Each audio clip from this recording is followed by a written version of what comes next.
I think a lot of people love being around charismatic people. They have this alluring draw that puts people at ease. A charismatic person is gravitating, they have this pull to them. And it's not because they're overly confident or egotistical, it's actually the exact opposite. Charismatic people have the ability to make you comfortable in your own skin. It's like you're being put at ease. And they do this by asking intriguing questions, not being defensive, and holding a calm but curious demeanor. So, what are some of the specific things you can do to increase your charisma? Well, before we get into that, you must understand that there are power dynamics and polarities between every person that you interact with, whether it's one person or many. And I'm not talking about toxic power dynamics, just power dynamics that exist. I mean, you can't get around it. Think of a parent and a child, or a boss and their employee. One person in that conversation or in that dynamic is going to have power over the other. And it's not a bad thing, it's just something that happens. It's innate in our nature. And if you're trying to be more alluring, being on completely equal footing with the person you're talking to kind of defeats the purpose. And this doesn't mean that you see the person you're talking to as less than you or anything like that. It just means you play into the polarities of what a good conversation entails. In every conversation, there's always going to be some type of polarity, no matter what kind of conversation it is. This push or pull, this yin and yang, if you will. And being able to recognize what kind of polarity you're in and recognizing the polarity in the first place will allow you to play into it. Some polarities can play in a dominant and submissive role. Other polarities can be more of a learning type of polarity. Think of a teacher and their student. And no matter the polarity it is, you kind of have to come at the conversation in a playful manner in which you can play into these polarities. This is the essence of flirting.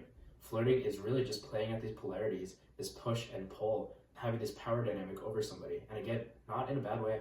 And this also means it doesn't have to be flirting in a romantic way. You can absolutely flirt in a platonic way, and I think you absolutely should. Charlie Hubert has this quote, and it says that you should flirt with the world. What does this mean? This means that you're simply employing these power dynamics and polarities into your day-to-day conversations. It should actually be your norm. I think a lot of people carry themselves kind of in an on and off way. Say they're next to the casual stranger, they'll probably ignore that person or say, "Hi, how are you?" You know, the very typical conversational thing. But to play into these polarities, you need to have a flirtatious personality. And so say you have a normal personality and you're not flirting with the world, but then you run into this high value person. Maybe it's a boss or somebody you want something from, or a potential partner, like a cute girl. You change the essence of how you talk into trying to gravitate them towards you. But since you haven't been doing that in the first place with other people, just normal day-to-day people, it's something you haven't been practicing during the day, and it'll feel unnatural to both you and the other person. I think of it as kind of like a sniper mentality, where you kind of ignore everybody around you or everything around you, and you see this person that you really want, or this girl that you really want, and you're like, now I'm going to turn it on. I'm going to be the most outgoing, spontaneous, charismatic person alive. But it doesn't work like that, because you haven't been practicing it, and it's unnatural. For example, I was casually chatting with somebody I met over Facebook Marketplace when I was going to pick up the thing. And initially, we were kind of just talking shop. She asked me what I did, and I told her where I go to school. And she responded with, "Oh man, you must be really smart." And most of the time, I think most people and the old me would have said, "Oh, thanks," and then just kind of went on with the conversation. But instead, I went like, "Oh, you think so?" This made her describe more as to why she thought it was a smart school, what she thought of the school, what she thought of me, what she thought of the people associated with that school, right? And as soon as I asked that question, kind of tell me more, her eyes sparked up. And she quite literally told me more. And for the rest of the conversation, she was totally engaged. Now, I highlight that moment because it was the first time in that conversation that I kind of had the ease back little, "Oh, tell me more, you think so?" But I continued to do that, and I continued to have that conversation and ask her to explain more and have this push-pull, this polarity between the two of us. And I could tell by her body language, she really enjoyed it. So I'll give you 2 tips that'll make you more charismatic and thus more attractive.